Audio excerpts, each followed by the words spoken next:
siddhanta saraswati namini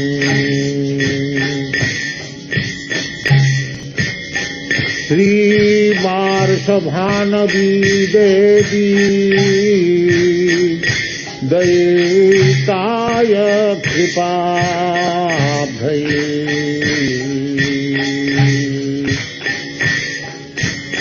Krishna Sambandha Vijnana Dayine Prabhavi Namaha Madhujjala Premadhya Srirupanuga Bhakti Daya Sri Gauda Karuna Shakti Vigrahaya Namaste Namaste Gauravani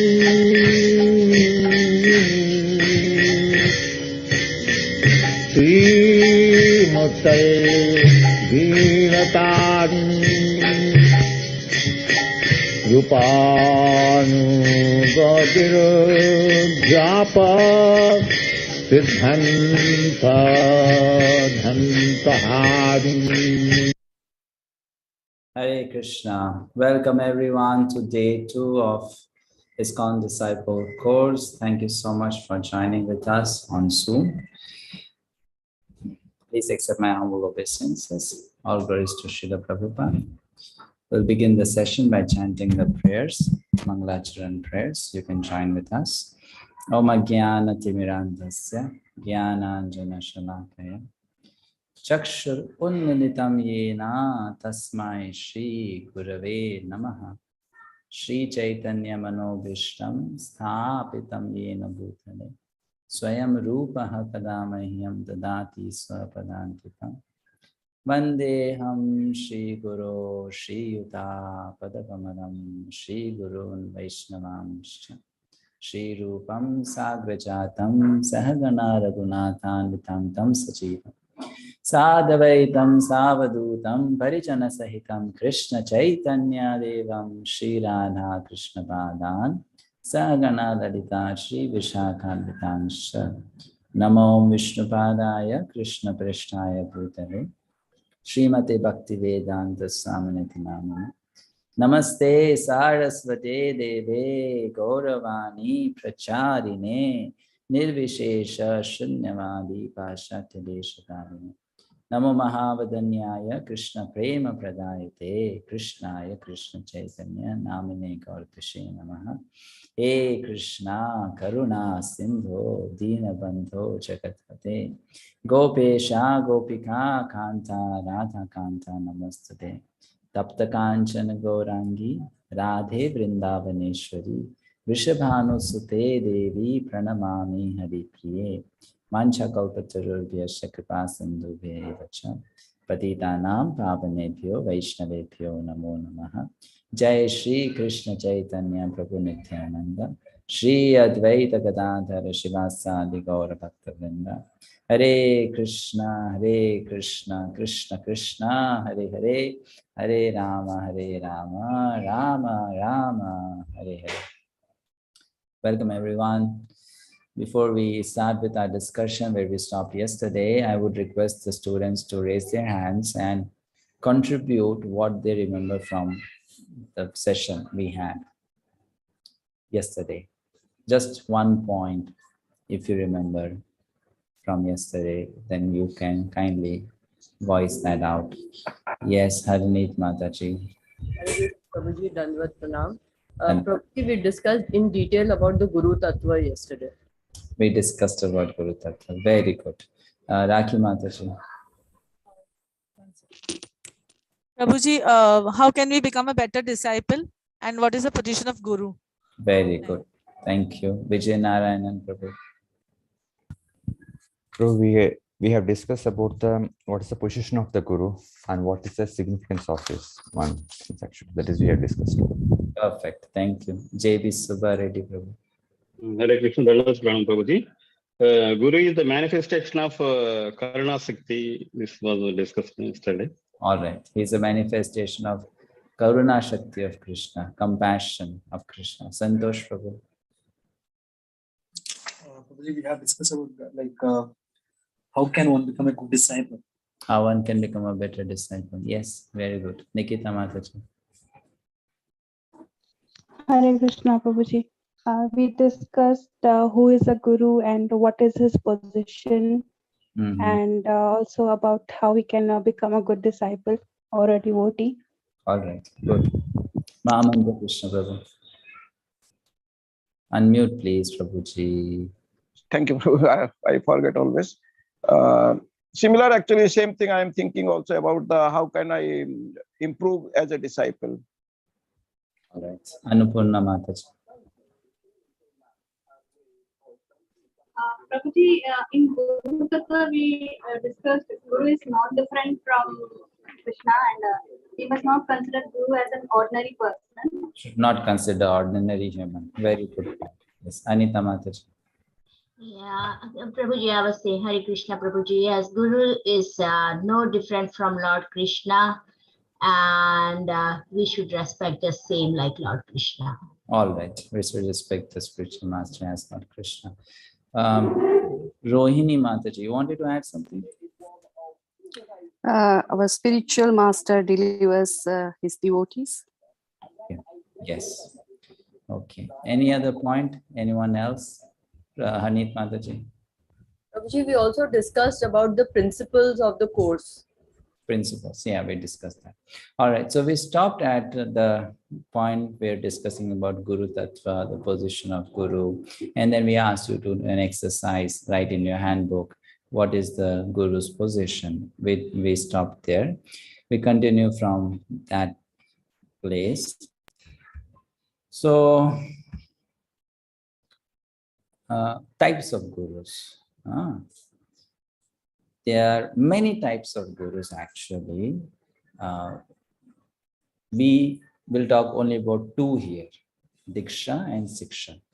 As such, there can be Path Pradarshak Guru, means one who shows the path. There can be Pati Guru, like for the wife, husband is like Guru. There can be Mata Pita Guru, which means for a child, parents are the Gurus. Then there can be Sannyasi Guru, someone who has given you sannyas. There can be Tirtha Guru, someone who takes you around in the holy places. That's called Tirtha Guru, someone takes you for pilgrimage. And then Avadut Brahmana and Srimad Bhagavatam talks about 24 types of Gurus. So there is no limit to types of Gurus and the number of people who can act as one's Guru. But here we'll talk about two categories, Diksha and Siksha. What are the roles of these are given in the table. There can be only one Diksha Guru for anyone, and there can be many Siksha Gurus for anyone. What does the Diksha Guru do? So primarily, a Diksha Guru is the one who makes the connection with the Parampara, the entire succession, formal. He is the connecting link. He sets that connection, connects one to that family, eternal family or transcendental family. He will give the initiation, will give a new name, will give the mantra, will also ask the disciple to follow certain vows, right? And give some instruction. Along with that, the Diksha Guru is also responsible to bear in with the karma or the sinful reaction of the disciple, which means if any person accepts anyone else as a disciple, then that person also becomes bound to accept the results of the bad deeds of that person, the disciple. And that happens in any relationship. It's not just about initiation. Even husband and wife coming together, they will get related to one's karma, each other's karma. Or you are a part of a family, then you are related to the karma of the entire family. or you're working in an organization, then you're related to the karma of each people of that organization. So it's called collective karma, coming together. Likewise, coming together in a spiritual relationship also, in a spiritual institute also, people get associated with each other's karma. So it's not a joke. A person accepting someone else as a disciple is a very risky business, because if the other person who is a disciple starts acting sinfully, then 1/6 of the share goes to the spiritual master. That's the reason why a disciple should also be very, very careful of not engaging in wrong activities, because that is then contributing to the problems that a guru may have because of disciples' wrong activities. But a guru, a spiritual master, out of compassion is ready to take such a risk to help the people. Why we need that help, I'll explain a bit. Sometimes it happens that we, because of a very sinful past, are not able to practice Krishna consciousness with the required determination and steadiness. And the reason is not that we don't want to, the reason is our past is very bad. We have done many wrong things. And because of that, we are not able to commit ourselves to the practice of Krishna consciousness nicely. This person or such a person can only be helped if someone interferes in the karma of that person and removes some of the bad karma in order to help that person. And the spiritual master or guru at the time of initiation does that. It's like you have been asked to lift a weight of 80 kilograms and you say it's beyond my capacity. So then a person comes and says, I'll give my hand to you, which means I'll help you. So the guru does that. The guru helps the person that, okay, let me take some of your karma. You may think, well, this doesn't happen. It happens. And anyone who plays the role of guru should know this, that this is going to happen. He voluntarily chooses to do that. But with the faith that this person whom I'm trying to help in spiritual life will follow the vows very nicely and not commit wrong things again. With that faith and trust, the spiritual master agrees to help. In that way, the spiritual master removes the reaction from the life of the disciple. But not that the spiritual master removes all the sinful reactions. He doesn't do that.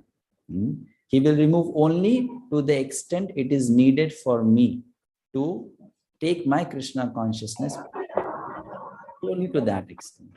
After that, my own sadhana and my practice will help me purify myself by the mercy of the Parampara.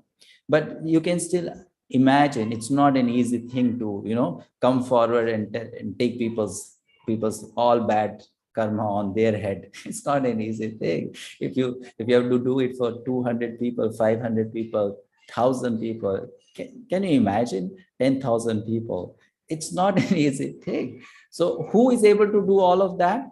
Only those people who are themselves very pure and they have a very, very pure sadhana. Because of that, they are able to burn all the reactions, all the karma. And this is very true. You can ask ISKCON gurus, when they give initiation, just after initiation, they fall sick.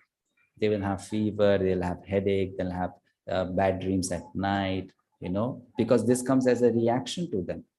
And because they are very pure, they are able to face it. Once, I'll not tell you the name, once sannyas in ISKCON gave initiation and he was having serious physical problems, health issues. So the disciples told the spiritual master out of some, sentiments that, my dear spiritual master, you can give your suffering to us. We will share. We want to help you. And then that spiritual master said, if I share with you, you will not be able to survive. You will die. It is so much. But because they have that spiritual potency, they are able to hold that. They are able to bear that. It's because of their purity, their sadhana, their austerity. So Diksha Guru does that role. So now you can understand why Diksha Gurus cannot be many. Why not everyone can become a Diksha Guru? Because it's a very, very serious job, very serious role to play, right? Not a plaything that I like to be Guru. Let me become a Guru now. No, cannot do that. Cannot do that. It's a risky business, very, very risky business. So that's why they are given so much respect. That's why they are worshipped. That's why they are honored. Because they are doing something which is very much appreciated by Lord Krishna, that to help others, you take their sin on your head. To help others, you take their sin on your head. I'll tell you a story. Srila Prabhupada, when he was on this planet, he went to South India and he met some priests from South India. They became good friends. Later, these priests, they came to know that Srila Prabhupada is establishing his own murti. You all have seen Prabhupada's murti in ISKCON temples. It is there. So Srila Prabhupada is establishing his own murti. So they flew from South India and came to meet Prabhupada in Bombay. And they said, Swamiji, what are you doing? I mean, you are still alive. After you have gone, let people make your murtis and worship you. No problem. But when you are alive, don't do this. So Prabhupada said, why? He said, because if you are alive and people start coming to you in the form of your murti and start paying obeisances, touching your feet, they will actually download all their sin unto you. They'll give it to you. Because you are taking their worship, you are taking their respect, it will all come to you. You know what did Prabhupada said? In order to help the people, if I have to go to hell, I'm ready to go to hell.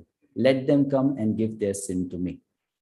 This is for what I have come to this world.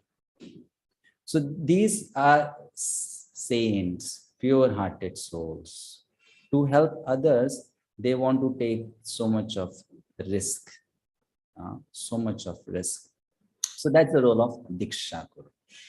And then the other is Siksha Guru, who gives us instruction, who guides us, trains us in the practice of Krishna consciousness. They also connect us to the Parampara, but in informal manner. And do they not take the devotees' sinful reaction? They also take. They also take. So any person who plays the role of a guru, teacher, guide is someone who is volunteering himself or herself to take the sinful reaction of the students, disciples, followers. Voluntarily doing that, to help them. But the amount to which they take is not so much. The amount to which Diksha Guru takes is huge.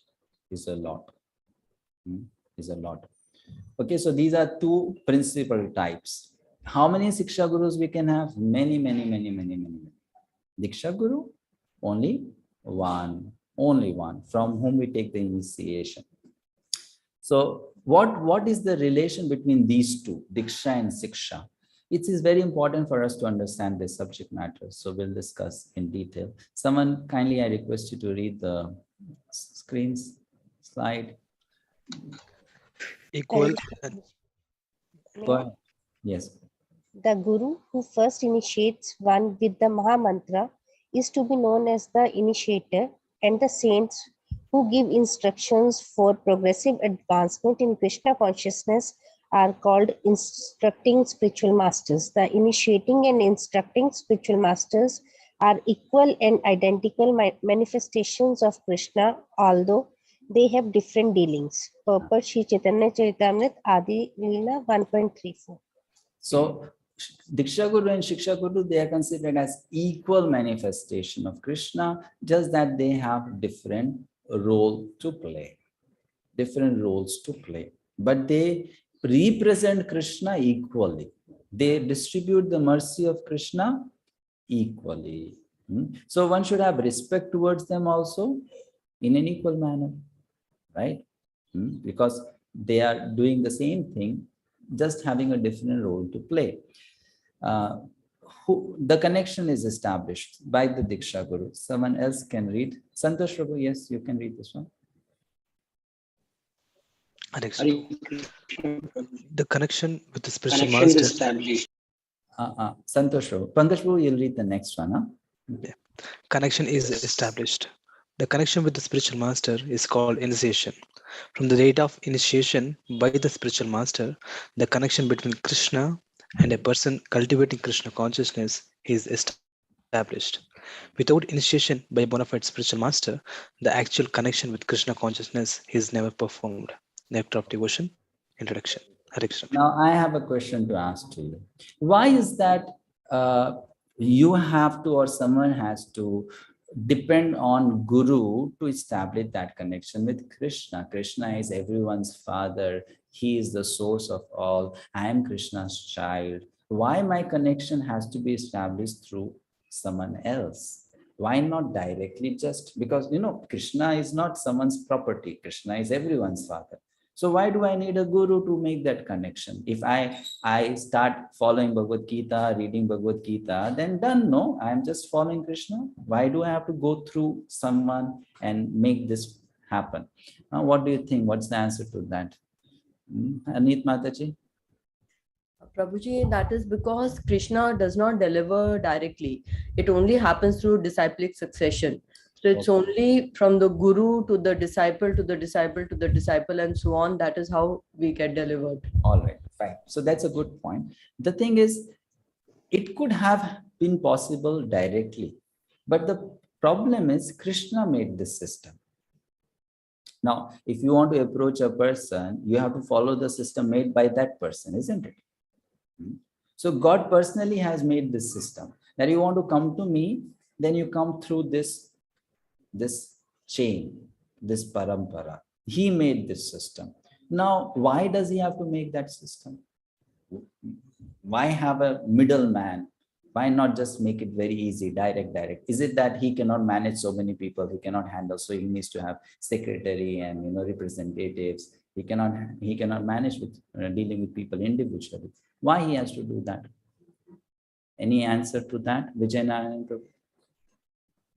Because Krishna wants to glorify his devotees, Prabhu. That's why he made us a gurus. Glorify devotees. Okay. Well, the answer to that is this. Hare Krishna, Prabhuji. Yes, Mataji. Suppose we are in boat, we need boat man, Prabhuji. Same way we are in material ocean, full of material desires. We cross over the ocean, we need Guru, Prabhuji. So Krishna can also become a boatman, no? Is he not capable of becoming the boatman? What is the answer? The answer is from what we discussed yesterday. The problem is we will. Yes, Mataji. Krishna cannot be reached everywhere. So, like in this earth, also, like he gives us the mother. Everywhere, but Krishna is everywhere. Like what we said that Krishna is not reached everywhere. So he provides us the like our mother and guru. Fine. So the answer is this. Yesterday, what did we discuss? The problem is people have a difficulty in understanding this because they think Guru is someone who is working independent of Krishna. But yesterday we discussed, it is Krishna only who comes in the form of Guru. It's not that someone else is coming as Guru.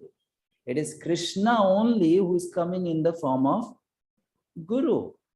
He's working through that person. It's not that this person is someone independent of Krishna who has some plans separate from Krishna. It is Krishna coming in a particular form. Now one may say, why this particular form? Because if Krishna speaks to you from your heart, you will not hear it. Right? How will I know whether this is my stupid mind telling me or it is Krishna telling me? How will I know? Isn't it? If Krishna speaks from the heart, how will I know? It might be my just mind, which might be telling me certain things. So it has to be in a form that I can be very sure, yes, this is Krishna speaking to me. So it is Krishna only coming in that form. It is Krishna's mercy, just like sometimes a child is not a good student, so the parent arranges for a tutor, right? That arrangement is parents' mercy, isn't it? That arrangement is parents' mercy to help the child. Just give me a second.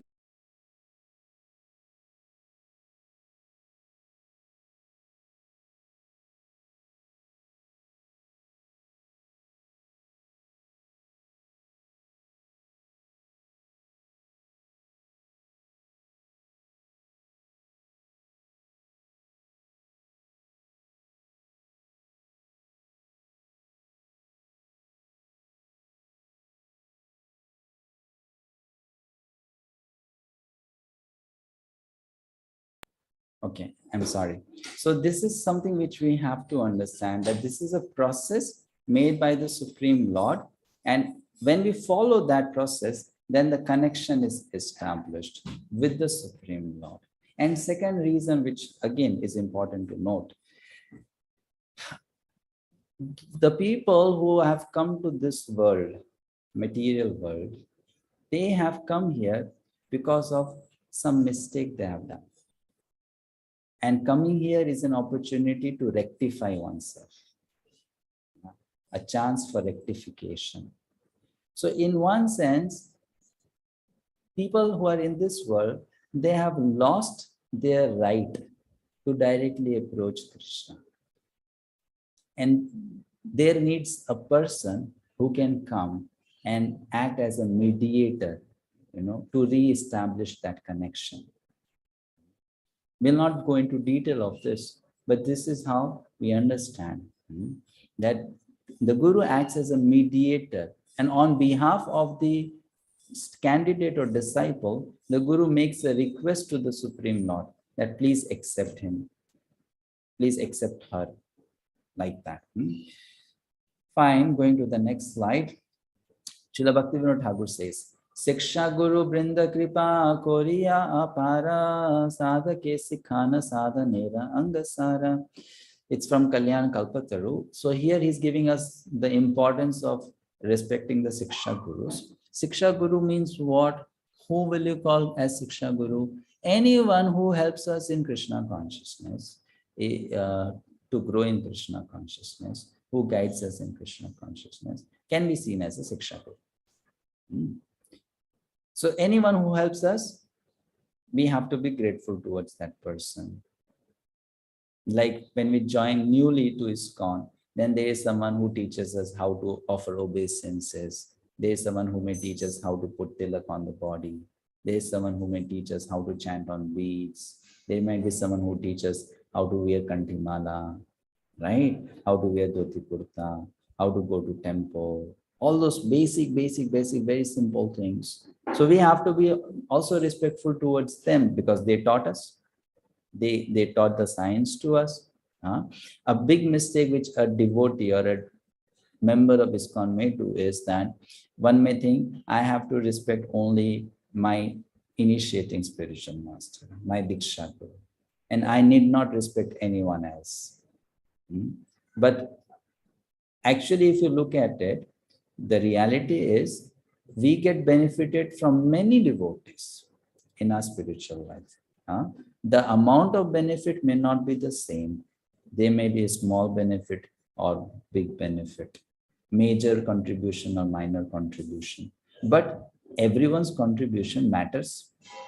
So Bhaktivinoda Thakur says, that's why I should be respectful towards all of them. I consider the numerous instructing spiritual masters to be very important, for they show unlimitedly more mercy by training the neophyte devotees in all the essential aspects of practical devotional service.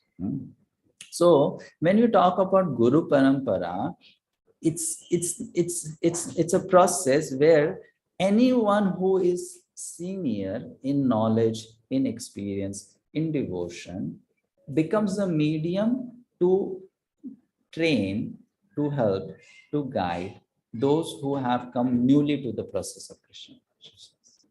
It works as a team. The Guru Parampara delivers the devotee back home, back to Godhead, in a teamwork, as a teamwork, not individually. It's a teamwork. People come together and help that soul.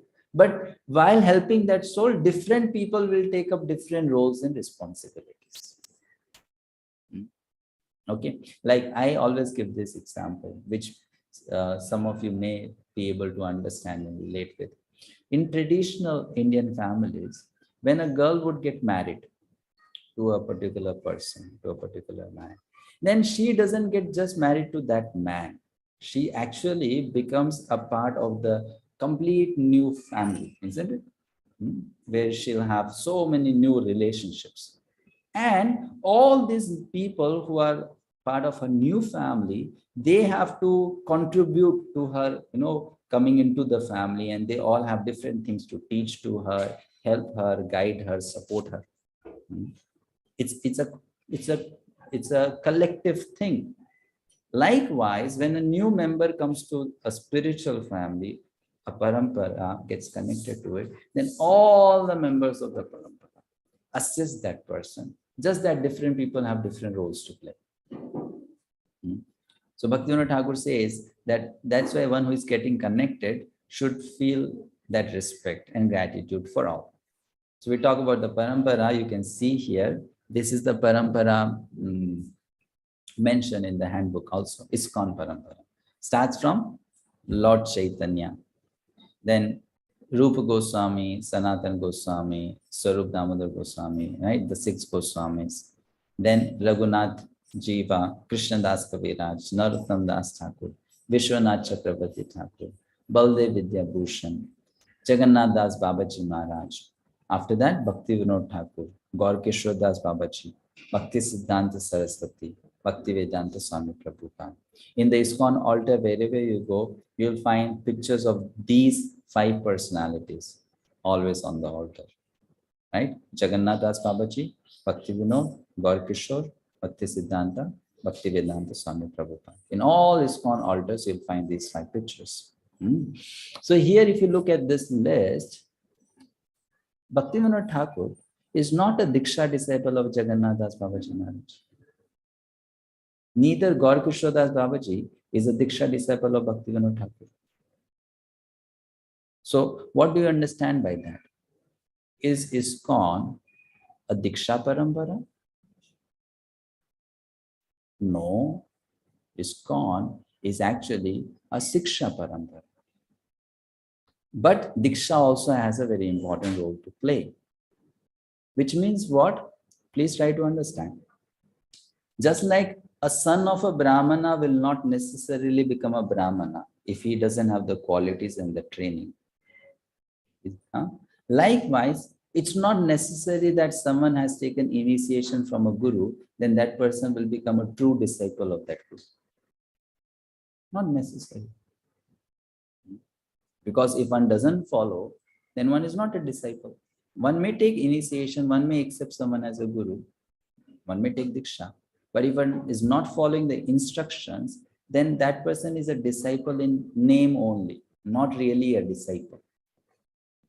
So that person will not be considered a bona fide follower. So who follows? Someone who is taken initiation may not follow, may follow. So the criterion to know if someone is a good disciple is if he or she is following the instructions of the spiritual master. That's why ISKCON is Siksha Parampara. One who follows, that person is considered as the bona fide follower, continuing the parampara. And one who does not follow, that person is not considered as a part of the parampara. So here Bhaktivinoda Thakur, he considered Jagannath Das Babaji as his Siksha Guru. Though his Diksha Guru was someone else. Gaur Kishore Das Babaji, his Diksha Guru was someone else, but he considered Bhaktivinoda Thakur as his Siksha Guru. Taking Siksha, instructions, and following that. So that is special about ISKCON, that though ISKCON is a big organization and we have around 100 gurus in ISKCON at present, those who are Diksha Gurus, we have 100 gurus in ISKCON, but the Siksha or the teachings are the same throughout the society.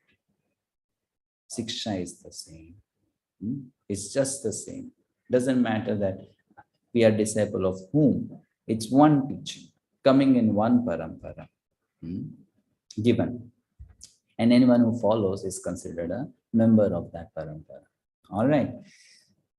Like here you can see this picture. People generally think that the Siksha, the parampara, the connection has to be linear, but it's not like that on this. The connection between members of the spiritual family may be non-linear also. They may be connected. They may not be necessarily connected by Diksha, but they are connected by Siksha, by teachings. That's how they are connected. So this thing is so crucial to know, that we don't make the process of initiation in ISKCON a ritual or an orthodox system, which is like, okay, if I have sat down in a ceremony, I'm initiated. Now I am a member, I am a follower. It's not like that. One has to commit oneself to the process. One has to sincerely follow. And one who follows, that person becomes the true representative. That person carries on with the legacy. No cheating business here, right? No rights that, okay, because I have been a part of a ceremony, I am to be respected or honored or accepted as a disciple. Not like that. Any questions so far? What we discussed? Santosh Prabhu? Hare Krishna, Prabhuji. Prabhuji, as you said, the Bhaktivinoda Thakur's spiritual master is someone else, but he took the instruction from Jagannath Das Babaji Maharaj. My question is that, his spiritual master was there, but still he didn't follow, or how can I understand that process, bro, basically?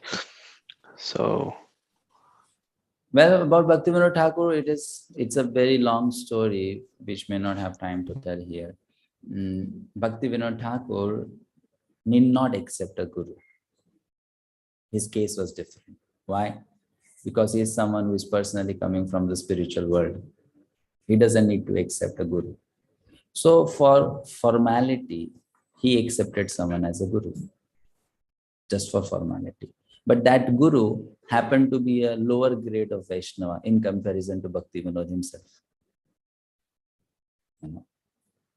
Because Bhaktivinoda is someone coming from spiritual world.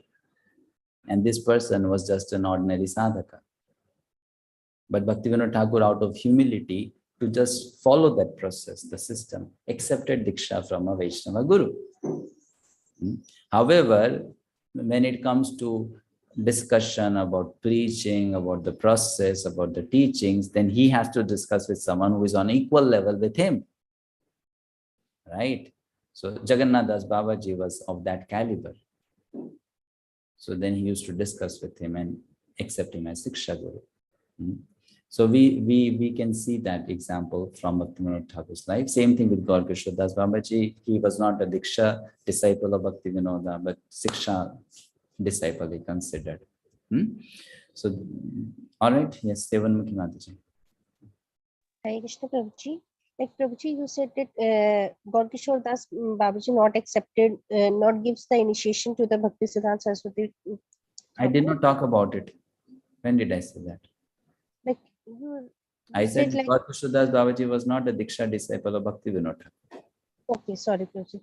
Like, so Prabhuji, you said that all these are the Shiksha, are in Shiksha Parampara. So, but Bhakti not Siddhanta, all. I am saying our parampara is primarily Siksha Parampara. Okay. Right? It's not Diksha link may be there, may not be there. But we don't consider that so much. What so, we consider is like you said that ISKCON is actually a Shiksha Parampara. So it is not necessary to take initiation? When you say Siksha, then process of Siksha means taking initiation also. Okay. Right? When you say Siksha, what does Siksha mean? Siksha means follow the instruction. Yes. So what is the instruction of the Acharya? Or what is the instruction of the Supreme Lord Krishna? Take initiation. So then you take initiation, then you follow. right? But the idea is, if someone just takes initiation and doesn't follow, that doesn't make one a disciple. That is why Srila Prabhupada often told this. Don't consider spiritual life as a fashion. People generally, they approach spirituality as something fashionable. Everyone is being spiritual these days, so let me also become.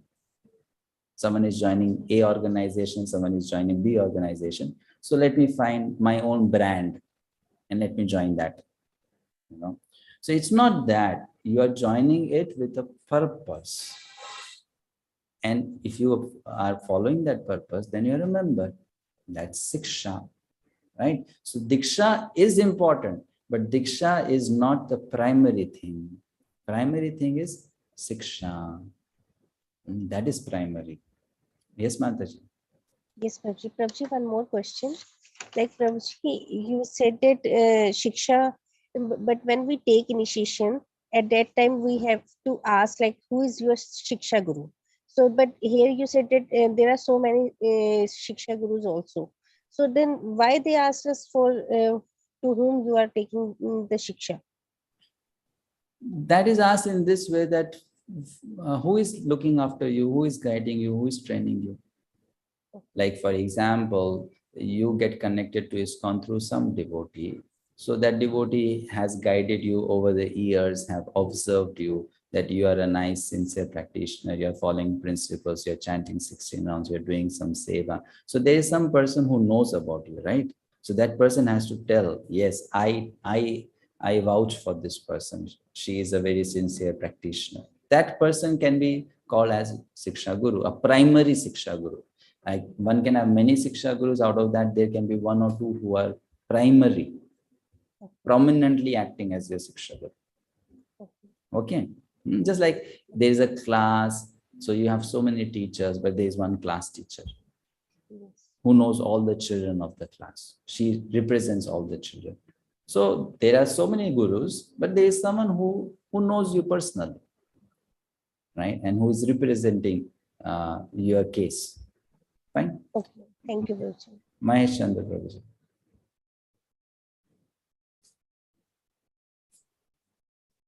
Hare Krishna Prabhuji. Yes. I am audible? Yes, very faint voices there. Prabhuji, it means that the initiation is only a formality for all? It's not a formality. It is a process of purification. But then initiation alone is not enough. Right? So it also means that Shiksha Gurus are much more knowledgeable than it may so. No, one's Diksha Guru may also be one Siksha Guru. One person can also play both the roles. Can be Diksha Guru, can be Siksha Guru also. Right? Like, for example, when Srila Prabhupada went to America and he met people there, who was teaching them everything? It was Srila Prabhupada alone. Yes. And he who gave them initiation also. So he alone was their Siksha Guru and Diksha Guru. Right? Okay. So one person may also act as both. One person may also act as both. And we'll come to that later, more about the qualification of Guru. Last question, Padma Shaimurthy Prabhu. Hare Krishna Prabhuji. So my question was regarding Diksha Guru and Shiksha Guru. So once in one lecture I was listening that the counselor or the mentor who are in personally contact with us. So the point was cleared at that time was that they are not the Shiksha Gurus. And it was being explained that Shiksha Guru is also should be of the same caliber of the Diksha Guru. That is true, because Chaitanya Charitamrita says someone whom is called as Siksha Guru, that person also be quite pure representative of Krishna, right? So whom we call as our counselors and guides, it's better to just call them as counselor or a friend. Like, you may have an elder brother, and that elder brother may give you some wisdomful advices and suggestions once in a while. So there may be a devotee who's 2-3 years elder to you, and on practical grounds may give you some suggestions and advice, right? But that person cannot give you an instruction for your life. Getting a point? That person can give you an advice. If you do like this, it will be good for you in life. But that person cannot give you an instruction that, okay, tomorrow you pack your bag and then you should go to Japan and then you start preaching Krishna consciousness there, and I give you my order. Cannot do that. So that kind of instruction can only be given by those who are very pure. Very pure. Like Krishna is telling Arjuna, Arjuna, fight. That kind of instruction. But when it comes to advice and suggestions, that we can take from anyone. And not that we disrespect them, because people say they are not really our Shiksha Gurus. We respect them also because they are helping us. But we don't start worshipping them or start thinking that they are very pure. That is not appropriate. Getting it? So the term Siksha Guru might be used just as a convention that such and such person is guiding me in my Krishna consciousness, so he or she is my Shiksha Guru. One may use that term. However, Siksha Guru means someone who is also quite exalted in Krishna consciousness. So in practical convention, people may use that term. People may use that term. All right. Okay, so next slide. The Guru is one because he comes in disciplic succession. What Vyasadeva and Krishna taught 5,000 years ago is also being taught now. There is no difference between the two instructions. Although hundreds and thousands of acharyas have come and gone, the message is one. The real Guru cannot be two, for the real Guru does not speak differently from his predecessors, right? So now the real Guru cannot be two and cannot speak differently from their predecessors means what? If Bhaktisiddhanta Saraswati Thakur says, I like apple, then Prabhupada also has to say, I like apple. That's what it means. What do you think? If Bhaktisiddhanta Saraswati Thakur says, I like apple, then Prabhupada also should say, I like apple. And Prabhupada disciples all should also say, yes, apple is the best fruit. We all like apples. That's what it means. I think it means that philosophy should not be the different. Yeah, understanding of Siddhanta should not be different, right? But not that, okay, I like apple and that person likes mango, so this became two different things. Not like that. Each devotee or each spiritual master may have their own flavor and style of serving Krishna. Because they're individuals, isn't it? But the principal understanding will not be different. Principal understanding will be the same. Guru Parampara. So it's from Bhagavad Gita, Evam Parampara Praptam. The science is received through the chain of disciplic succession. Now we do a group exercise. You have to, if you do group exercise, it will take a lot of time. Better you just think about it yourself. The answer to these two questions. Why one must accept a living Diksha Guru? Living means alive, right? Not someone who existed in the past and is now gone. And what are the benefits of accepting a living Diksha Guru? You understood the question? Yes. Living. Like I can give an example. Someone may say, I want to take Diksha now from Srila Prabhupada. So what's wrong with that? He is pure. I'm not going directly to Krishna. I will go to Krishna through the Guru, and that Guru will be Srila Prabhupada. So why we need to accept a living Diksha Guru, and what are the benefits? Why not just accept Prabhupada as Diksha Guru? He is present in his murti. So what's wrong? Like Anything? Prabhuji, you said that the Krishna said that we have to follow the Parampara. So we have to, like, if we accept the living Diksha Guru, so then he guides us where we are going wrong. And Okay. So the one point is that if you accept a living Diksha Guru, then that person can guide you, isn't it? Can guide you practically, can guide you. Yes, good point. What else? Pankaj Prabhu. Hare Krishna Prabhuji. It will become interactive. We can share our real problems, whatever happening with us, and we can explain it. And it can guide you actually. Yes, you can interact with a living person. Annapurna Mataji. Prabhuji, scriptures are better understood. How? How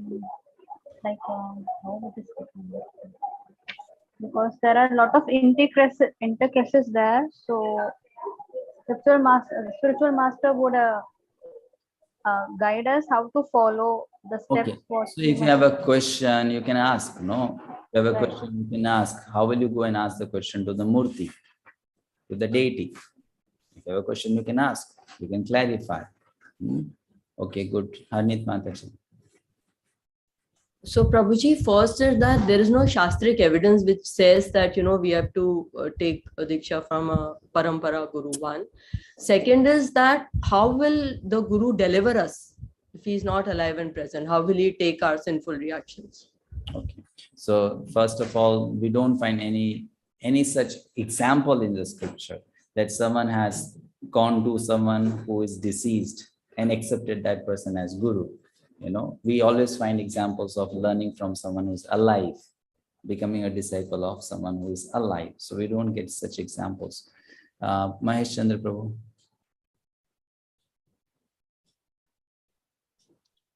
Prabhuji, by seeing the behavior of spiritual master.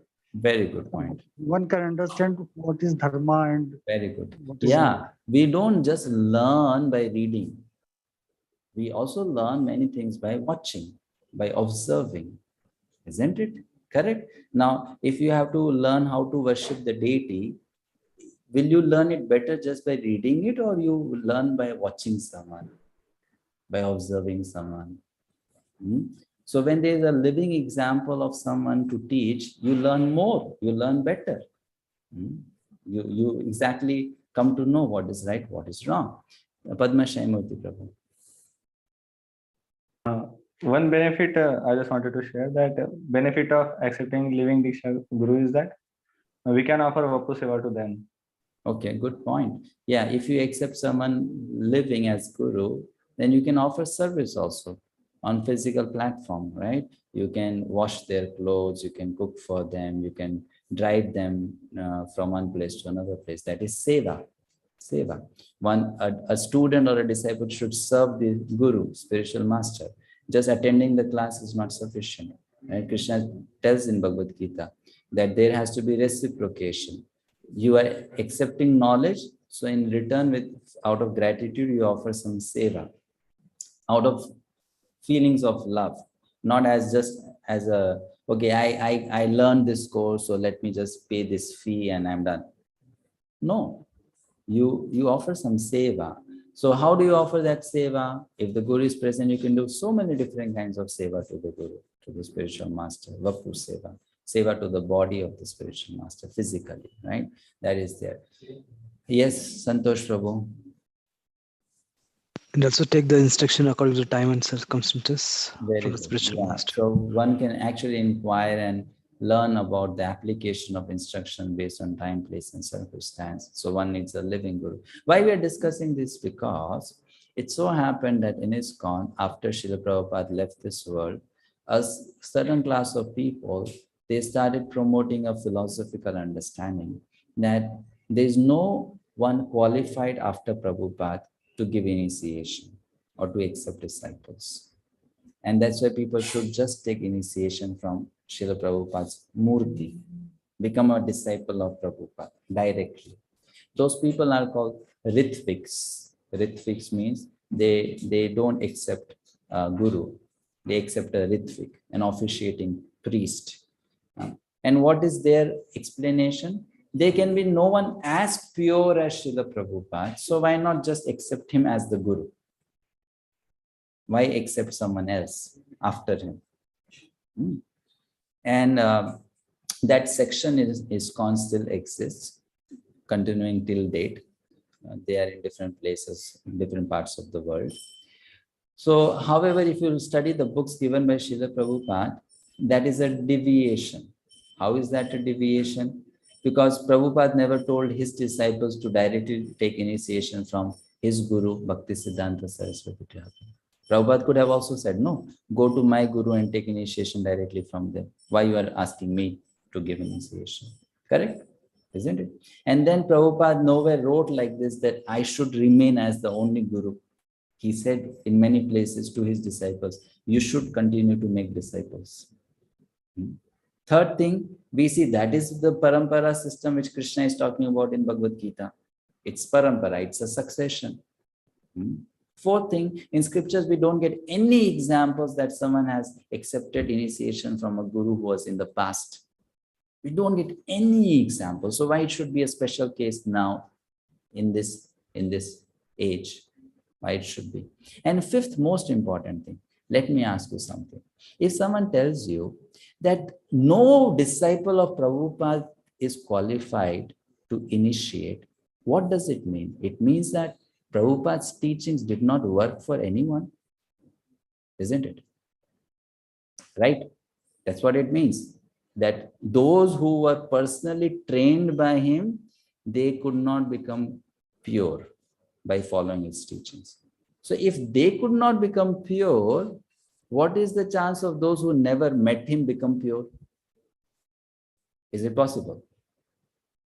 No, not possible, right? So that's a very wrong understanding, and no, not even logical, that someone who has been personally trained by Srila Prabhupada, that person has not become a good devotee or a pure devotee by following the teachings of Prabhupada. Then how can people who have not met Prabhupada any time, who have not seen Prabhupada, have not been trained by him, suddenly become all perfect? Not possible. So we understand that it's a succession. There are people who are qualified. By following the instructions, they have become qualified, and then they are executing that responsibility very nicely, and that's why they can act as the initiating spiritual master. All right, any other point to be added to this? Annapurna Mataji. Diksha Guru help us to be humble, and also we would learn discipline. Very good point. Lacking. Very good point. So important that if we have a living teacher, then that teacher will exercise discipline on us. Well, if we do something wrong, that person can correct us, can tell us this is wrong.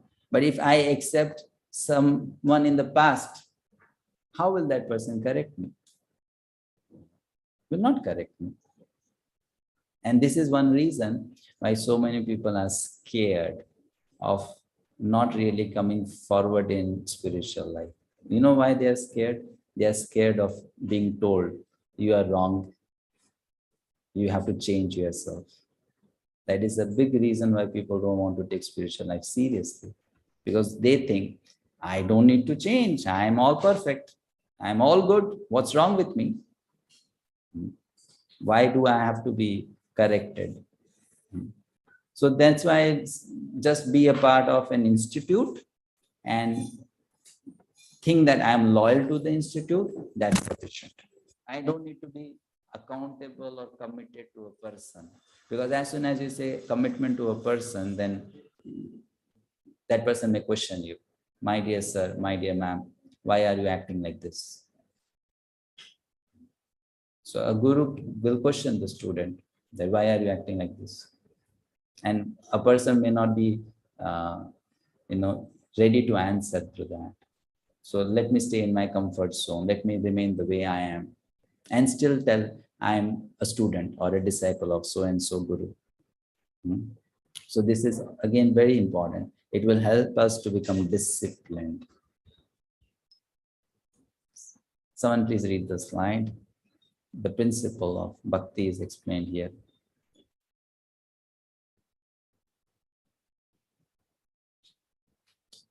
Yes.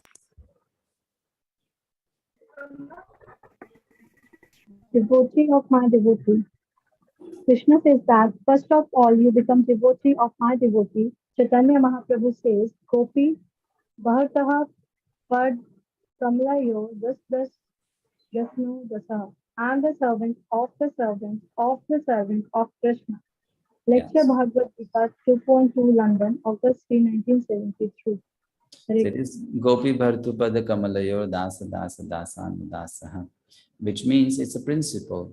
What is the principle? That I am servant of Krishna. I am not directly a servant of Krishna. And the Parampara system establishes that. The principle of humility.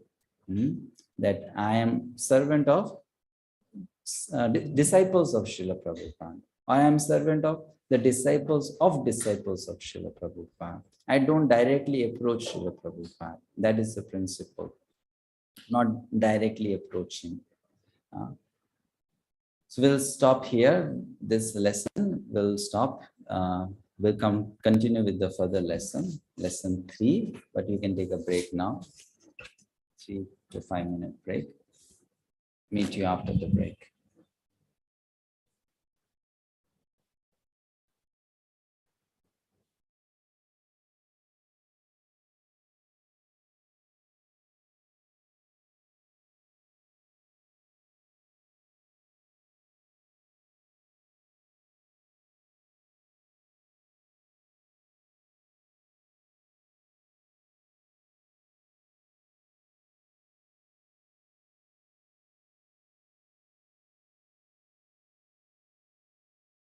Gaura Kusaraya Sakshat Vairagamote Vipralambharasambodhi Padam Pujaya Sri Namaha Namo Bhakti Vinodaya Sachidananda Namini Gauda Shakti Sarupaya Panu Gabarayati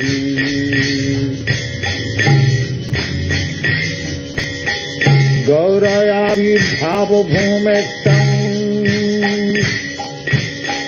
Nirdesha Sajjana Priya Vaishnava Sarvabhaumasti Jagannathayati Namaha Kalpatarubhasya Vipasannabhaivacha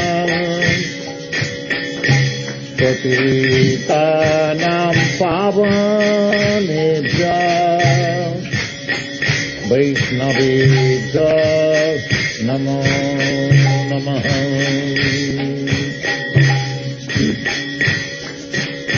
Namo Mahavadannaya Krishna Prema Pradayate Krishna Chaitanya Namini Gaurati Namaha Pancha सत्यात्मकं कृष्णं भक्तरूपसरोपकं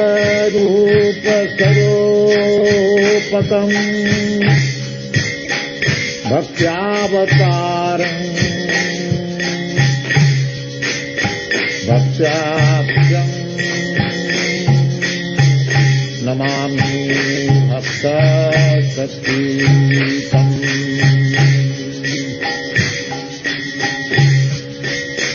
हे कृष्णा करुणा सिंधो दीनबंधो जगत्पते गोपेश गोपिका कंच राधा कंचन सुते जयतां श्रुतौ पंगन् मम मंदर्मते गते मत्करवश्यपदां भोजो राधा मदन मोहन विद्वद् बिन्दारण्य कल्पद्रुमाधा श्रीमद्रत्नागार सिंहासनस्थौ श्री राधा शील गोविंद देवो प्रसादीधीशे प्रमाणं स्मरामि। श्रीमानरासरसारंहि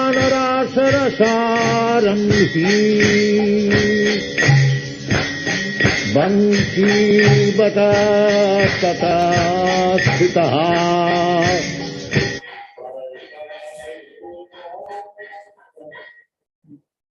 Okay, welcome back to part 2 of the session. We have completed lesson 2. We'll now move to lesson 3 and we'll try to do lesson 3, lesson 4 both today. I hope you did the reading assignment which I had given to you yesterday. You went through all those quotations, pages 11 to 19 of the handbook, which spoke about initiation and position of Guru, about Ritvikism. So I hope you went through all of that yesterday. If not, please go through and you can ask me questions in the next class about it if you have any.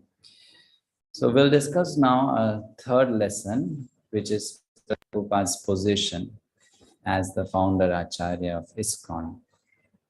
A very important topic. Srila Prabhupada as founder Acharya. You must have seen this phrase or this term, founder Acharya, in many places. On all the books by Srila Prabhupada, this comes, right? Founder Acharya is Divine Grace, A.C. Bhaktivedanta Swami Prabhupada. On all the ISKCON official letterheads, this comes, banners, it comes. So what is meant by founder Acharya and who gave this title to Srila Prabhupada? He gave this to himself. He gave this to himself. Why he gave this to himself? Because he started a new organization, an international organization, and he knew in future there are going to be millions of followers of this organization. There are going to be many, many Diksha and Siksha Gurus, but his position remains unique. No one can replace him, because he is the founder, the one who started it, right? The one who set all the foundation, the principles, the laws, the rules, the system. So his position is very unique. No one in ISKCON can become a replacement of Srila Prabhupada. No one, not possible. That position is very unique, very, very special position.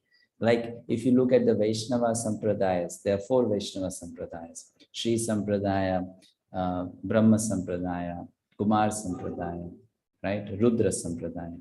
And in that Sampradaya, each of the Sampradaya, there are thousands and millions of followers. But there is one head of the Sampradaya, known as Sampradaya Acharya. For Brahma Sampradaya, it's Sri Madhvacharya. For Sri Sampradaya, it's Ramanujacharya. They are the head, the people who are actually leading the Sampradaya. Likewise, for ISKCON, Srila Prabhupada is the head, the person who is leading ISKCON, right? Who has set all the criterion of what duties people have, what are their qualifications, everything. So his position is very unique, and people have to be educated into that, and people have to understand that. Because when you belong to an organization, then you are related to people in that organization. You are related to Srila Prabhupada also. He is the founder. What does founder mean? To found means to give a basis or firm support to something, to ground in a subject or instruction, to set up or establish for the first time. That's called founder, for his perpetual existence, right? So for ISKCON, it was all done by Srila Prabhupada. He established this new branch of Chaitanya Vaishnavism, Gaudiya Vaishnavism, and he made sure that it reaches all parts of the world. So here I ask you to give me some points. How do you see that Srila Prabhupada is serving or acting as the founder Acharya of the institute? What are the special things about him that makes him the founder, and also that makes him the most important or preeminent guru for all the ISKCON members? Preeminent Siksha Guru for all the ISKCON members. He is Siksha Guru for everyone in ISKCON. So why is he having that position? What gives him that position, right? Many of you are very passive participants of this course. So please don't remain passive. If you participate, it will be nice, because your evaluation is not just by that you have joined the Zoom meeting and you are present here. You have to participate. Yes, Padma Murthy Prabhu. What makes him Hare Krishna. So the basic process was given by Srila Prabhupada. Means the Mangala Arati, what should be the morning program?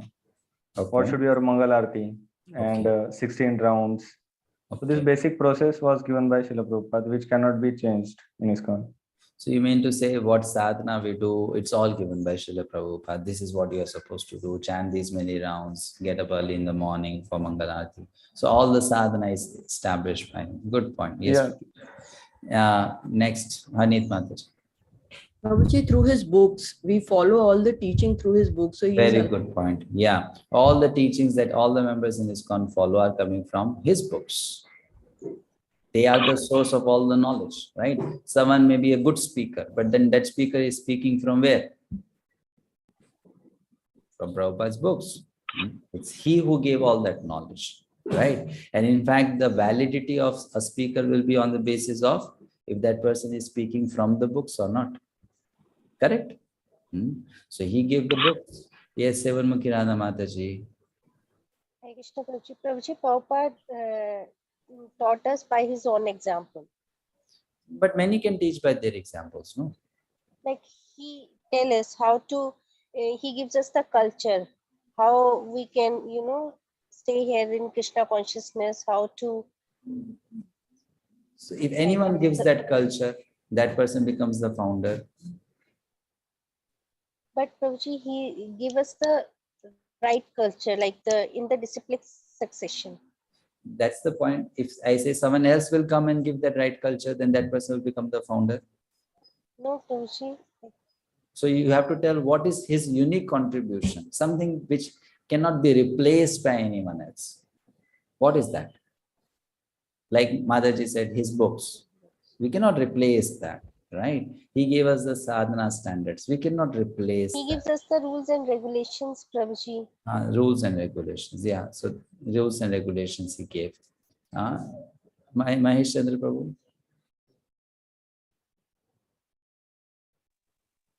Prabhuji, 7 purposes of ISKCON.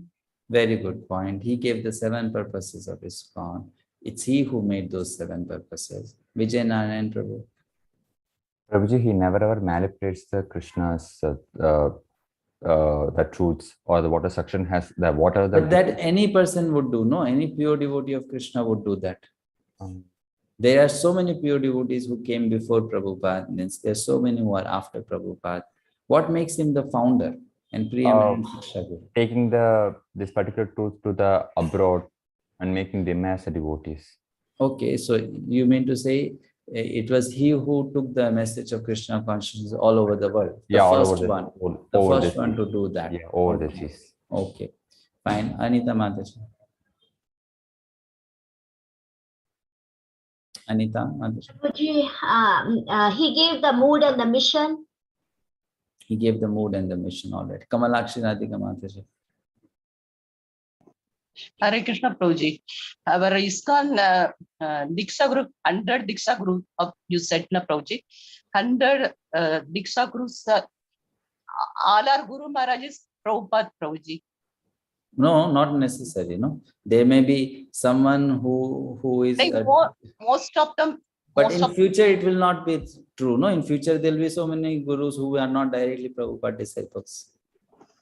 Like recently, now it. Now, but what about 100 years after? Like 100 years. My point is now our ISKCON Guru, Diksha Gurus are. Yeah, that your point is correct. But then how is it related to Prabhupada being the founder Acharya? That is correct point. But in future, there will be so many Diksha Gurus. So how is, yes, Riddhi Mataji. Hare Krishna, he initiated Rath Yatra. Okay, so he started these new things like Rath Yatra all over the world. Okay, good. What else, Shraddha Mataji? Prabhuji, he gave detailed direction about Krishna consciousness through his books, through his lectures. He gave the knowledge of Krishna consciousness. Okay, it's fine. So you are giving the same points in different manners. He established GBC. We'll come to know about that later. He established GBC, a governing body commission in ISKCON. He established ISKCON management. He established the education system in ISKCON. It is he who envisioned Bhakti Shastri course, Bhakti Vaibhav course, Bhakti Vedanta course. It was all Prabhupada's plan. It was all Prabhupada's idea. This should be done, right? It is he who made all these things, the structure, how ISKCON should function. He established BBT, Bhaktivedanta Book Trust, as a separate trust, as a separate organization than ISKCON. So he played all the crucial roles that one has to play to be the founder. That's why his position is unique, very, very, very unique. And every member of ISKCON should understand that that position cannot be occupied by anyone else in all the future years to come. Not possible. Cannot be occupied by one person. And that is the reason why Srila Prabhupada personally gave himself the title, Founder Acharya.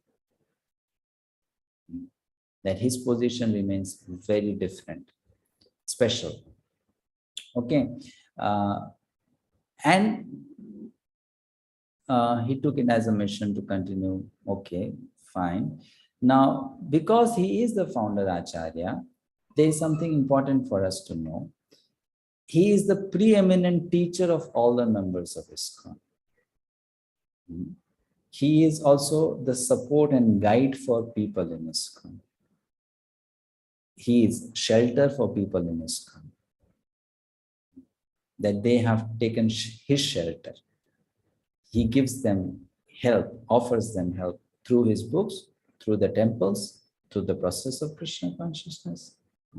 And that's why every devotee in ISKCON has a unique relationship with Srila Prabhupada. Because every member in ISKCON is benefited by Srila Prabhupada. And it will be true for all times to come. Right? For all times to come. So that position of Srila Prabhupada has to be maintained. And how do we do that? By staying loyal to that position of Srila Prabhupada, exclusively loyal to that position. Why should ISKCON followers maintain such exclusive loyalty to following Srila Prabhupada? If you don't do that, what will happen? If you don't do that, then what will happen?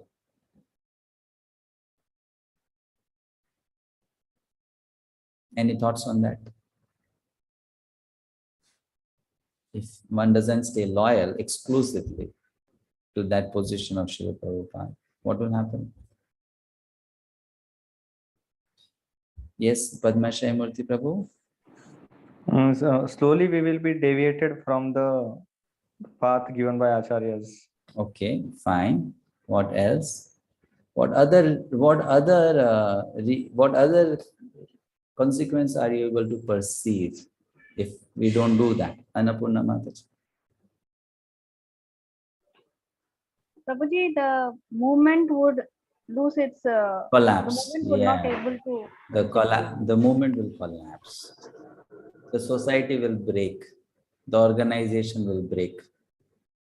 The organization is standing on the foundation of Srila Prabhupada acting as the founder Acharya. Right? The organization will split apart. And in that way, people will be into trouble, because all of us as ISKCON members can know very well that we are so benefited because of this big organization, isn't it? Right? You go from one city of the country to another city, you still have a temple there. You can still go to the programs. You can still be a part of the community. But if the society breaks and it splits apart, then what will happen to the members? Will they be having this support system? No, will not. Let's say a particular guru, a spiritual master, leaves his body, is no longer present physically. If the society is not there, what will happen to the followers of that person? They will be lost, right? There will be no one to help them, isn't it? But if the society is there, they are protected. They are part of the family. So Srila Prabhupada, if his position is not maintained individually and collectively, then the society will break. And that will have serious consequences on the spreading of Krishna consciousness movement. See, preaching is not just something done out of knowledge. Preaching is a strategy. You have to strategize how to make yourself stronger and stronger in this world as an institute. And for that, we need institute. For that, we need organization. People may say, I am not happy with a particular institute. But if the institute would not exist, we will not get so much benefits that we are getting from the institute, right? We won't get. Like, for example, if I say, I don't really like the institute ISKCON, but I like a particular devotee. Now, where is that devotee talking from? Which books is that devotee referring to? Where are those books coming from? Who is printing those books? Coming from the institute, right? Isn't it? So that institute is so important. To save that institute, to save that organization, people have to keep the position of Prabhupada also protected, because he is the only one who can keep the members of the society united. No one else can do that.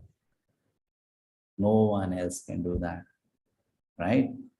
So individually and collectively, people have to understand that position of Prabhupada and stay loyal to that. The loyal to that. Prabhupada talks about himself. I also thank you very much for your appreciation of my books and letters and for my speaking in the meetings. They are not my words. As I have repeatedly informed you that I am simply the bearer of the message from Lord Chaitanya through the disciplic succession, and I do not make any addition or subtraction. Similarly, if you all carry these words successively, then the transcendental Parampara system will be exactly maintained and people in general will be benefited. You carry it successively, then it will be maintained. Now, I want you all to do a small exercise. Just give you 5 minutes. I'll break you into groups and you have to talk on this subject, discuss on this subject. What might jeopardize or damage Srila Prabhupada remaining the founder Acharya and preeminent Siksha Guru of ISKCON for future generations? What may lead to this? What may lead to this particular situation? So I put you into groups. I request everyone to participate. Those who are passively attending the program also should join in the discussion. Don't make your group member feel alone in the group. So how many students we have here? 33 devotees are there. We can make 7 groups. All right. So kindly discuss on this, and after that we'll hear from you all. We give you 4 minutes to discuss. Open. Please join the rooms.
Okay, so we can ask the participants to kindly share what you have discussed. You can raise your hand if you have something to contribute. 1 point only from one person. Yes. Okay, we'll start with Harneet Mataji. Hare Krishna Prabhuji. So one point is the disloyalty or not being exclusively surrendered to Srila Prabhupada and his teachings. And if I'm allowed to say one more point, can I also add one more point? Yes. The second is that, like, there is a Ritvik theory. If there is any other theory which comes in, then that might affect the society. Okay. All right. Padma Shayamurthy Prabhu. So we discussed, Roji, 3-4 points. So should I tell all or? Tell one or two. When Prabhuji was telling that we should observe Prabhupada related festivals. Means Prabhupada appearance days, Prabhupada disappearance day, then ISKCON establishment days. Okay, so the question is what might jeopardize or destroy Prabhupada's position as founder Acharya. So what not we are supposed to do, but so what if you miss the following these days. So yes, you should phrase it we stop following or we stop celebrating these days. And another thing we were discussing that we stop reading Srila Prabhupada books if you don't give importance to Prabhupada books. Yeah, very good point. Stop reading Prabhupada books. That is also a very important point. Annapurna Mataji. Prabhuji, if devotees are not cooperative with each other, if they don't cooperate with each other, no cooperation will lead to that. Anita Mataji.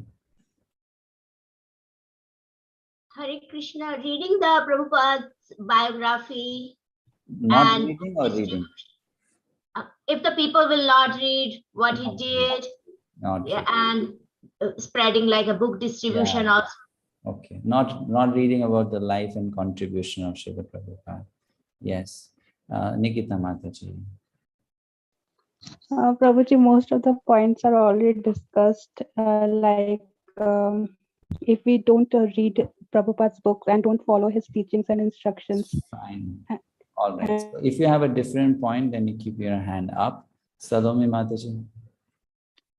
Thank you, Prabhuji. We talked about if there are scandals in the society and leadership issues and lack of unity at the leadership level. Okay, so yeah, if the leaders are not properly representing Srila Prabhupada, then yes, it may happen. Santosh Prabhu. Prabhuji, if we don't keep Prabhupada in center, if we keep ourselves in the center, and ultimately we'll collapse. Correct. Then we fight each other and our moment will collapse, Prabhu. That's what. Thank you very much. Kusum Mataji. Hare Krishna Prabhu. Prabhuji, I feel there should be extensive preaching activities to keep it going. More and more of preaching activities. But if you don't do preaching, it will jeopardize. Yeah. So we have to also preach. We have to reach out to new people and make them connected to the society, to the ISKCON society. We have to have the wheels move on. It should go on. Yes. Okay, Harneet Mataji, last point. Distribution of Prabhupada's books. Very good point. Distribution of Prabhupada books and also reading of Prabhupada books, distribution, reading. So we have to keep this in the center that yes, his position is special and we observe festivals related to that. We discuss about that. We read from his life. Atyusha Mataji. Hare Krishna Prabhu. If we did not follow this Srila Prabhupada books or his rules, the way of Krishna conscious also damages. The way we prayers to Krishna conscious also will be damaged. Okay, yeah. All right. Thank you. So there's a very interesting reference from a book called Caitanya Mangala about Srila Prabhupada's very special position. Lord Chaitanya Mahaprabhu, I'm sure all of you have heard about him, who is non-different from Krishna, came to this planet 500 years ago, around 500 years ago, and he manifested his beautiful pastimes. So while he was on the planet, he prophesied many things which was recorded in some books like Caitanya Mangala, Caitanya Bhagavad, Chaitanya Charitamrita. So in one of those books called Caitanya Mangala, Lochandas Thakur writes, Yadi papi chhadi dharma dure deshe yai mora sena bhakti bhakta yaibe tathai. Sri Chaitanya Mahaprabhu is saying that in future, when people would abandon the Indian subcontinent and go to other countries, giving up their religious duties and start engaging in irreligion, then I will send a very special devotee of mine, Senapati Bhakta, Commander-in-Chief, who will go to these Western countries or other countries and give the message of Krishna consciousness. Now, if you look at the history, who is that person? Who did that? Srila Prabhupada. So, when great people come, even the scriptures have reference to their appearance, that they will come, and they'll do something remarkable. This is not just one place. There's another place, a very interesting pastime I'll share. When Lord Krishna was leaving from this world at the end of the Dwapar Yuga, Mother Ganga, she went to Lord Krishna and she told to Lord Krishna that after you have gone and Kali Yuga is going to begin soon, people will engage in all kinds of wrong activities. And then they will come to me, they'll take bath in me, and they'll drop all their sin on my head. In this way, I'll become full of sin. I'll become burdened by sin. So who will help me personally? Who will help me to become free from all this sinful reaction? At that time, Lord Krishna told Mother Ganga, this is given in Bhavishya Purana, that don't worry, in future, one person will come. He will worship my name. He'll be a worshipper of my name, Nama Upasaka. And that person will go and preach my name in all the different parts of the world.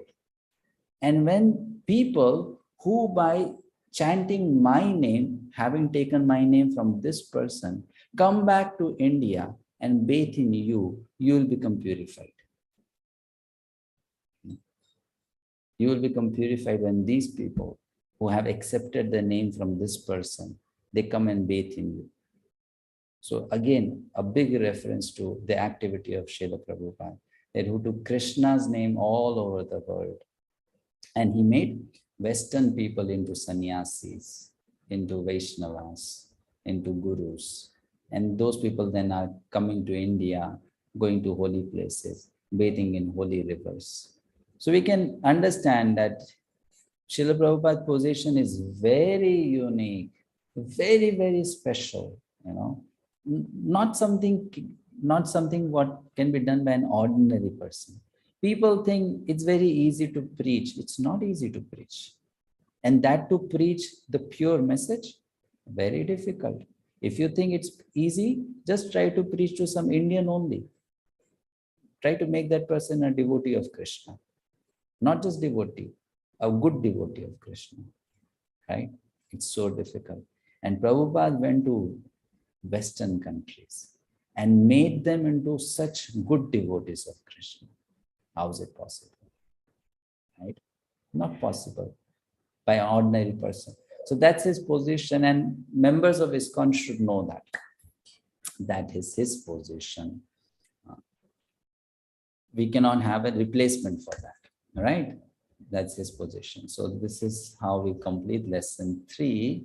Now I would start lesson 4. I may not be able to complete lesson 4, but I'll start with that because we have a lot to cover. So in this lesson 4, we'll discuss about ISKCON Gurus and what role are they supposed to play.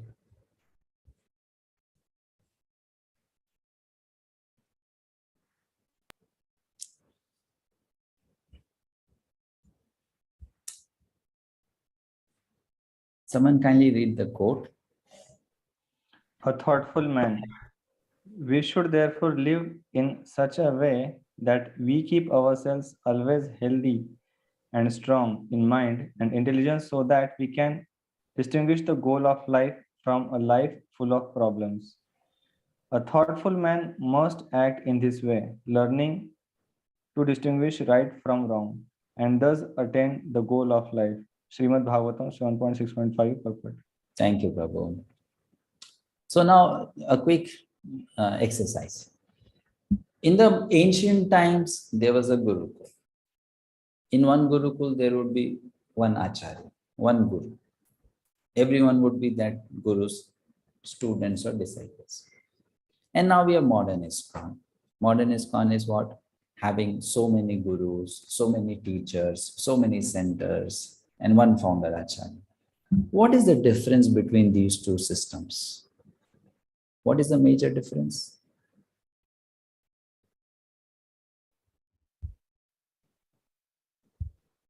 What is the major difference between these two systems? The main difference was that in a previous Gurukul system, the Acharya was the Acharya who was the head of that Gurukula. He himself was the only authority. Very good. But in ISKCON, Prabhupada is the main authority and other are like subordinates. All right. So in ISKCON, we have an authority structure. We have an authority hierarchy, right? That is one difference. What else? That's the only thing. Nothing different. Anit Mataji. Prabhuji, this is more accessible in today's day and time. The modern ISKCON system? Yeah, the modern ISKCON system. Accessible, yes. What else? More than accessible, what else? It's a better support system also. Right? Correct? Correct. But what about the negative thing? Okay, that's a positive part. What about the negative? What could be the negative aspect of it? Prabhuji, please correct me if I'm wrong. He said like the spiritual master may not be available most of the time. Okay, what else? What can be the negative thing? Jai Prabhu?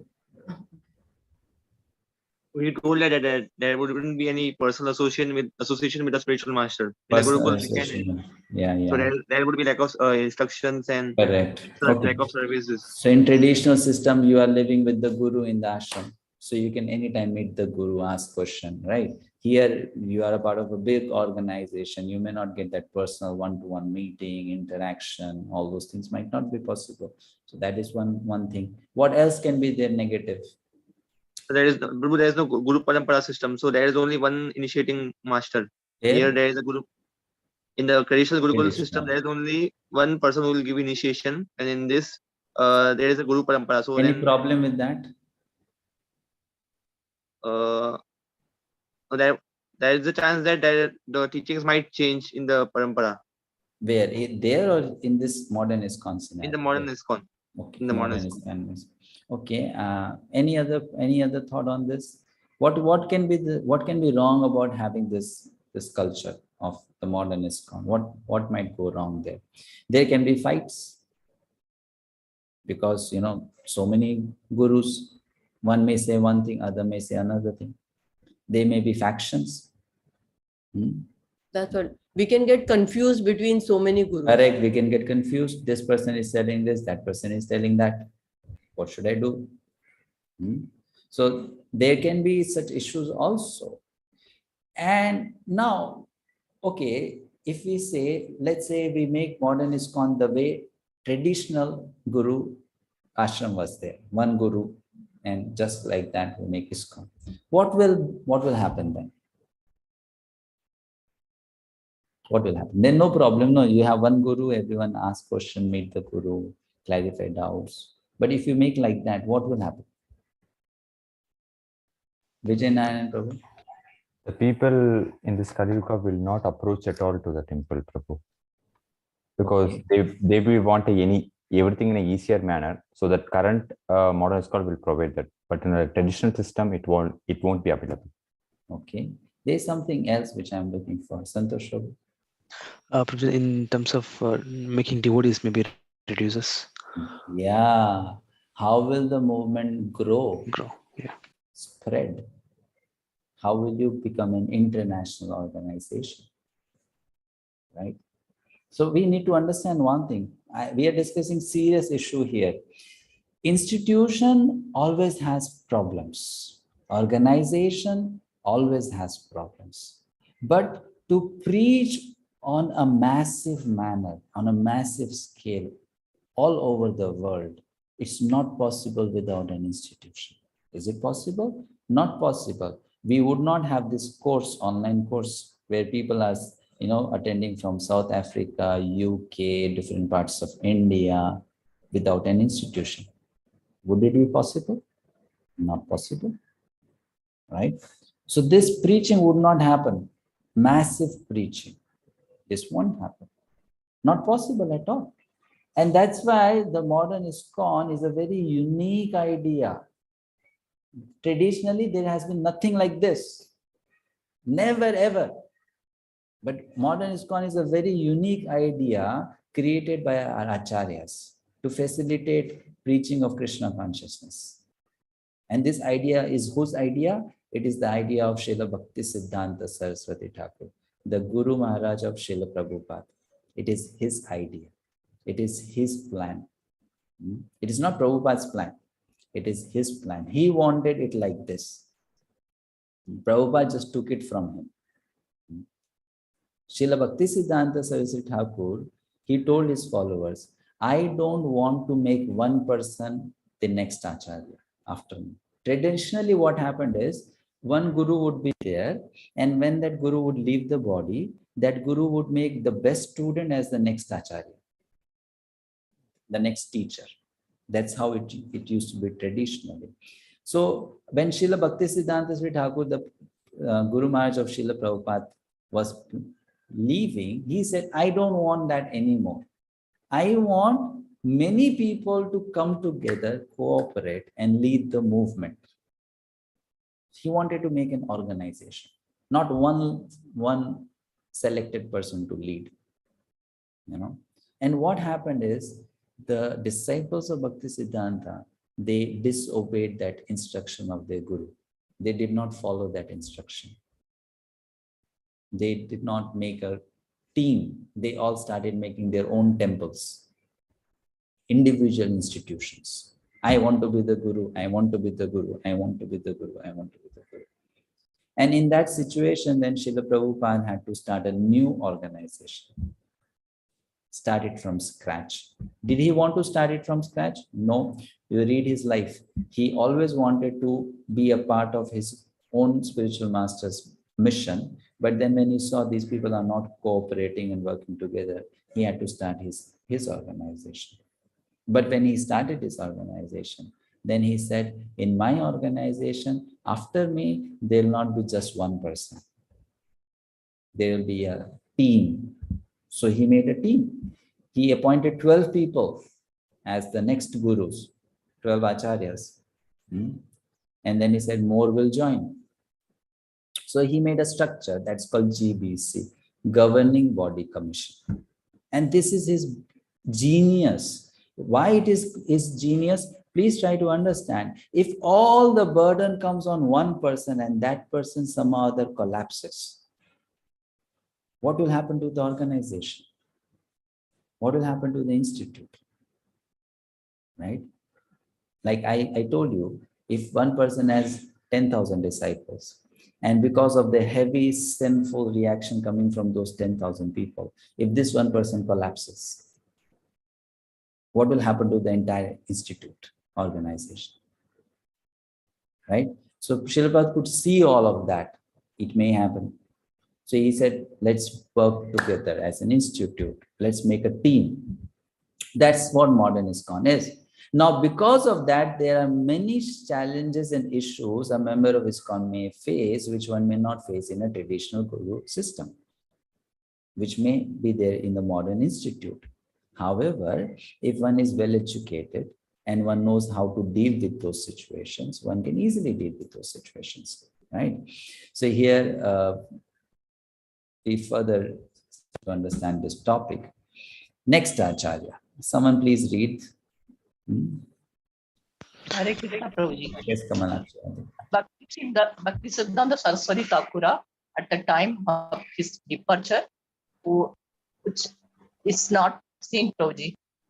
Why it's not seen? You cannot see Or this. it is disciple to form a governing body and conduct missionary activities cooperatively.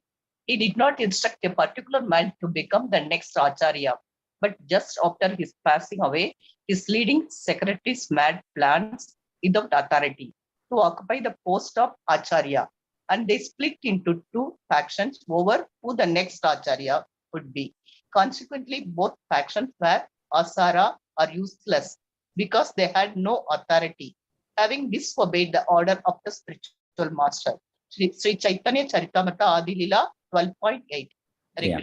So what happened is that we will not go into detail of this. This is a long history. There was factions, they were fighting, there were court cases, and all their money, everything went in that. You know, can you imagine? They sold the temple to fight in the court of about what? Who will be the next guru? So this became the situation. And Prabhupada was frustrated with all of this. What are you doing?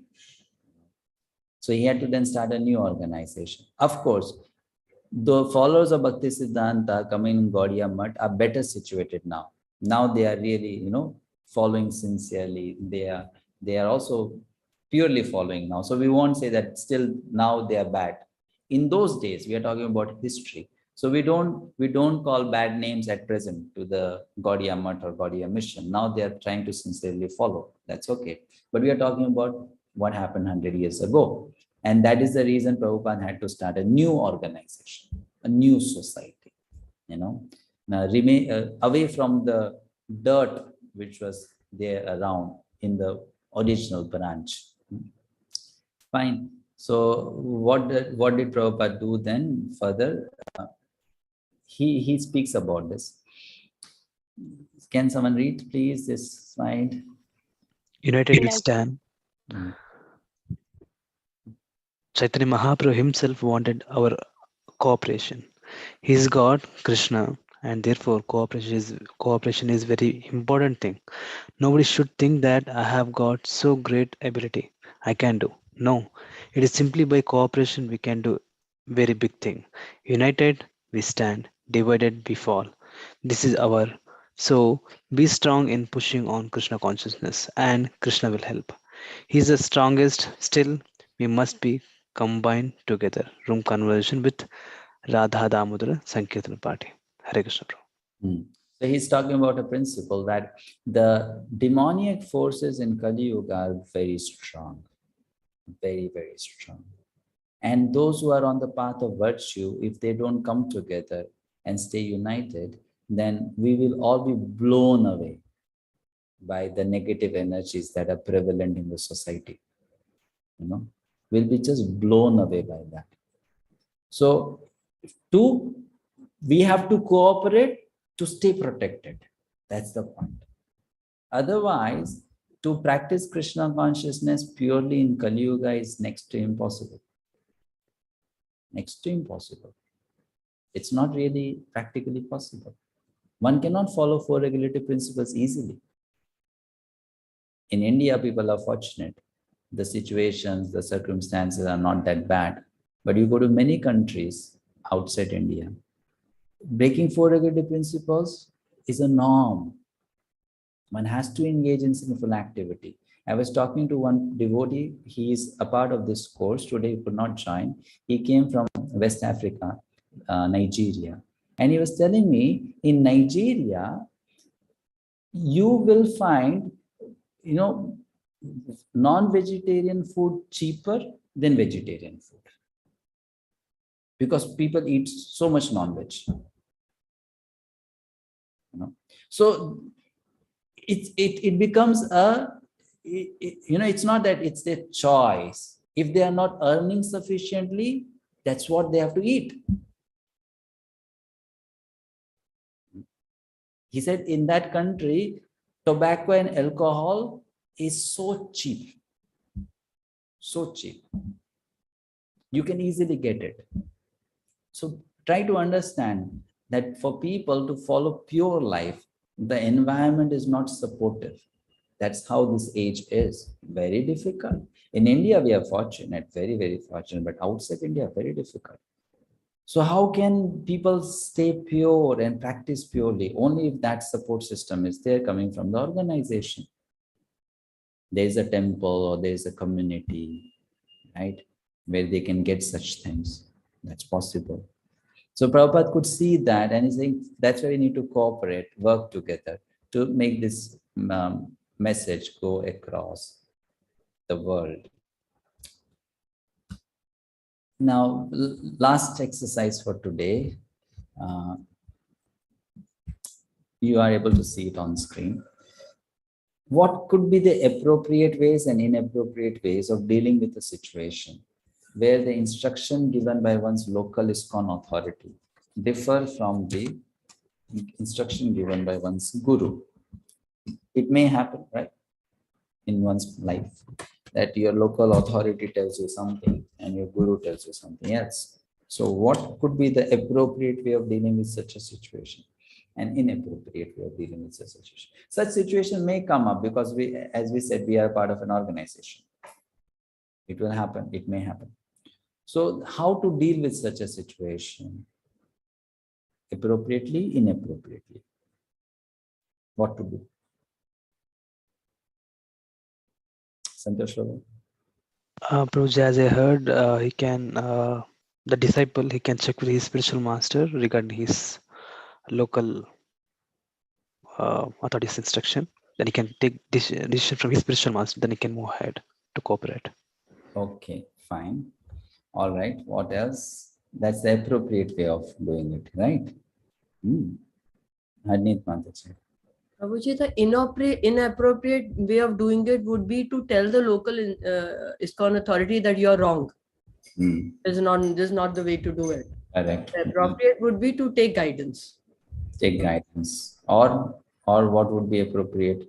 Like if an ISKCON authority is saying something, local authority, then trying to understand from his perspective how he might be right.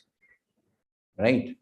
And then the spiritual master is telling something. So from his perspective, how he also may be right. And they have to come together and discuss a particular situation. Right? It has to be done. Like I'll give you an example. Once in one temple in the Western country, one devotee was having a good job. And that person was the only person supporting the temple financially. You know, serving the deities, buying the boga for the deities, maintaining the temple. He was the only person supporting that temple. Now, if that person leaves that city or goes to a different place, takes up a different job, then that temple would collapse because no one would be supporting it. We are not talking about India where you get plenty of people donating money. In outside world, it's very difficult to find people who donate money, you know, because this is not their religion. Why would they donate? So in that situation, the guru of that person tells him, I want you to now, you know, leave that job and then you come to a particular temple and you dedicate yourself fully to serve in that temple. All right. However, the local authority of that place where that person is working now finds this as a serious problem because if that person leaves, then the temple will not get any support. So in that situation, what would that person do?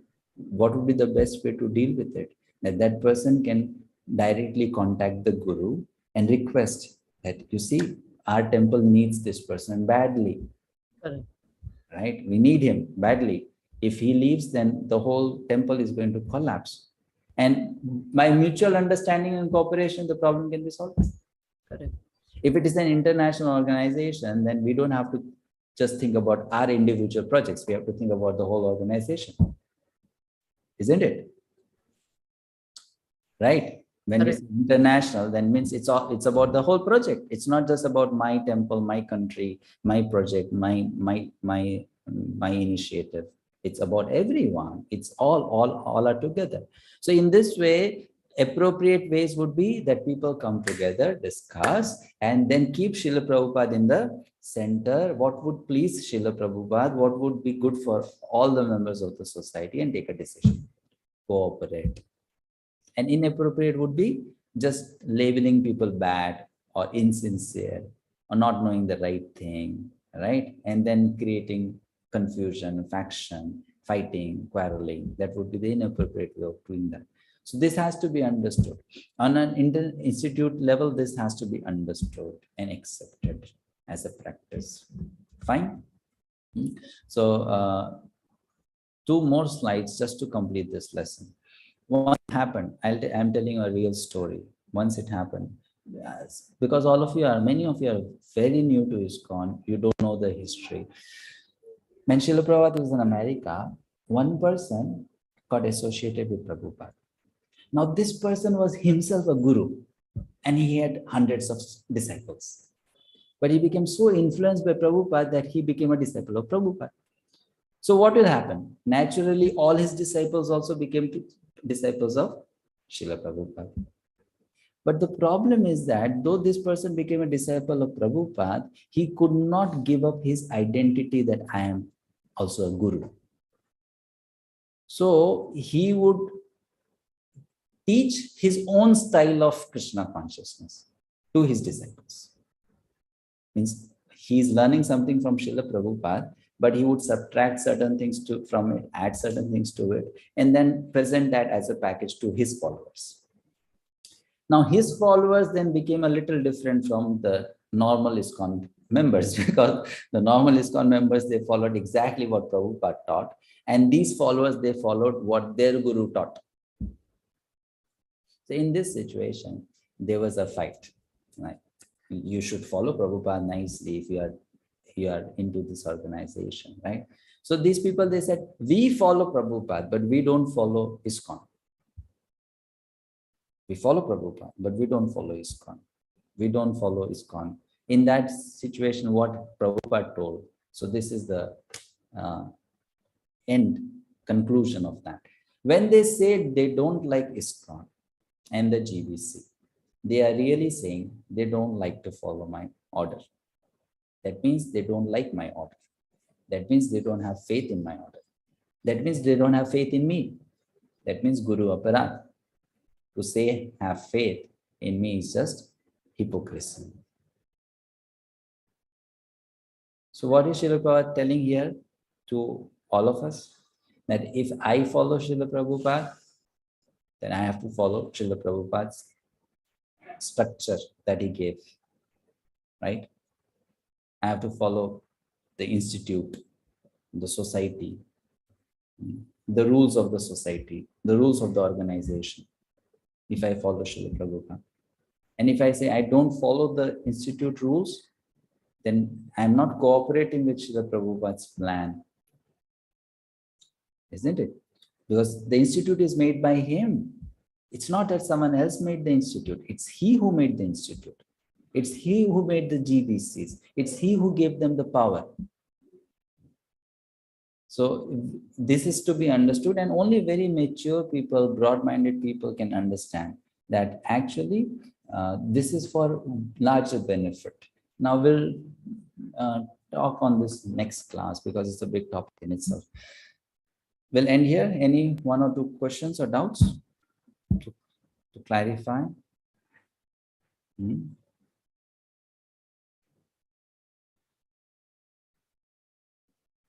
Isn't anyone not able to understand the things that we're discussing? You're feeling, oh, where am I? We are supposed to discuss how to become a good disciple, and we are discussing all this stuff. So am I in a wrong course? Did I join a wrong course? I thought, how can I become a humble, submissive disciple? But this is more of management class going on, organization, learning about organization and issues, difficulties, problems related to an institute. So, any questions? It's important to know about the institute, because if we want to be a part of the institute, we should know it, right?